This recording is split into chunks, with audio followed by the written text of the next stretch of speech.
अपने आत्माओं, आप जी को इसके साथ साथ दास वो ज्ञान सुनाना चाहता है जो परमात्मा सुनाया करते थे, दोनों को समझाया करते थे। अवगत महल की सुन बात, एक का एक संग ना साथ। क्या बताते थे कि यहाँ से जब तुम जाओगे ना तुम्हारा भाई साथ जाएगा, ना बेटा साथ जाएगा, ना माँ साथ जाएगी, ना पत्नी, ना कोई संपत्ति साथ ले जाओगे।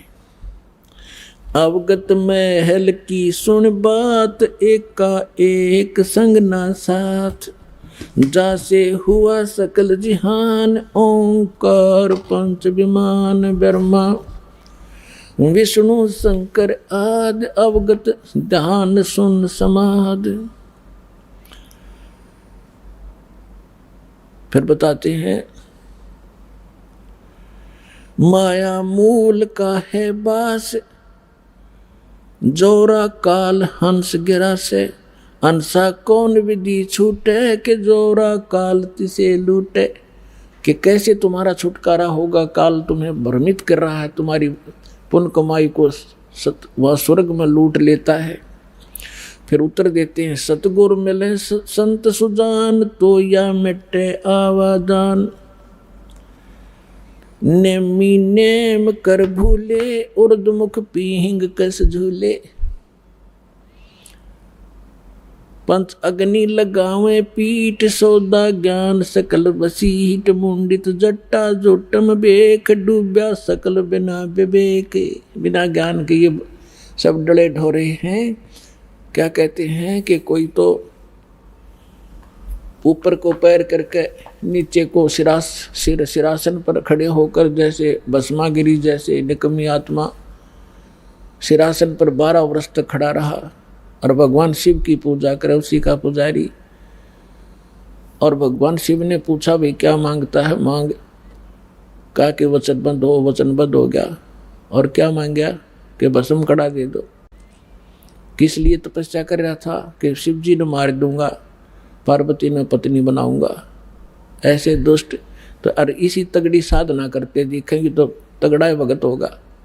तो परमात्मा कहते प्रथम तो ये साधना शास्त्र विरुद्ध, और फिर तत्व ज्ञान बिना ये विकार मिटे नहीं। नेमी नेम कर भूले, उर्दमुखी पीहिंग कुछ झूले।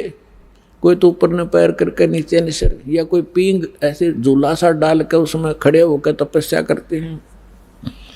कोई पंच अग्नि लगावे पीठ, सौदा ज्ञान सकल बसीठ। कोई पांच धोने लगा कर बीच में बैठ जा डोंगी, और कख उसने पता नहीं है। कहीं वेद और गीता में ये साधना जो ये डले डोया करते, राम देखा करते। मुंडित जट्टा जूटम बेख, डूब्या सकल बिना विवेक।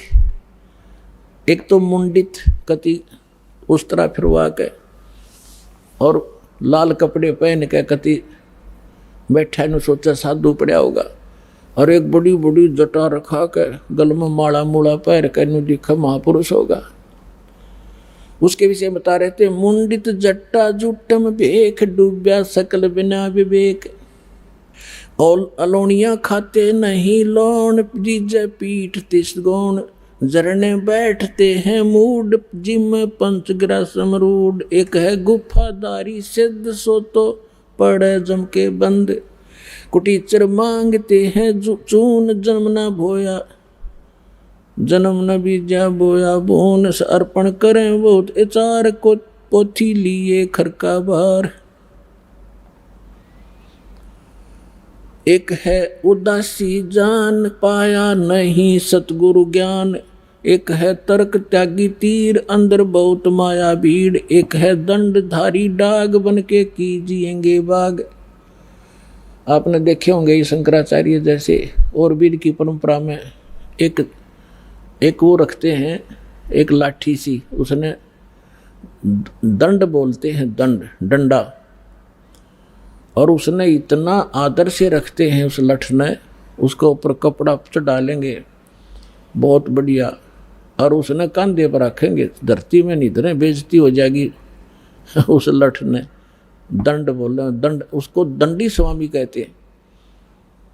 और जैसे कहीं स्नान करते हैं या खाना खाते हैं, या तो ऊपर रखेंगे किसी खुट्टी खाटी में बड़ी जचाक है, या एक लिए खड़ा रहेगा दूसरा नहा लेगा उन लठान दोनों ने। तो परमात्मा कहती है भक्ति का मार्ग इनका। एक है दंडधारी डाग, बन के कीजिएंगे बाग। आज ये साधना ठीक ना करके ये मनमुखी जो साधनाएं कर रहे हैं, अगले जन्म में ये जंगल में अन्य प्राणियों की योनियों में जाएंगे। एक तो नगन है नागा, जिसे नहीं सूझता आगा। ये नागा फिरते हैं, कहते एक नगन है नागा, जिसे नहीं सूझता आगा, यानी उसको भविष्य का ज्ञान नहीं। आज जो नीवस्त्र घूम रहा है और इसी में मानते हैं कि मैं त्यागी और वैरागी हूँ। अगर नंगा रहने तो भगवान मिला, ये पशु पक्षी सारे ना नंगे फिरे, फिर ये तो आपसे पहले प्राप्त कर लेते और जंगल में ही रहते। परमात्मा ने अकल दी है, अपने जितना गर्मी सर्दी से बचने के लिए वस्त्र पहनो और किसी भी अपने क्षेत्रानुसार अपने किसी प्रकार के कपड़े पहनो, लेकिन वो सुविधाजनक हो। अब जैसे आजकल देखा, ये जीन की पैंट पहने लड़की भी लड़के भी, और उसने पैर के आड़ा सत्संग में आ जाए, वो बैठ नहीं सकते, उनको अलाउड नहीं यहाँ पर पैर के आना। अब ऐसा भी नहीं पहनना चाहिए जो बेमतलब की बकवाद हो।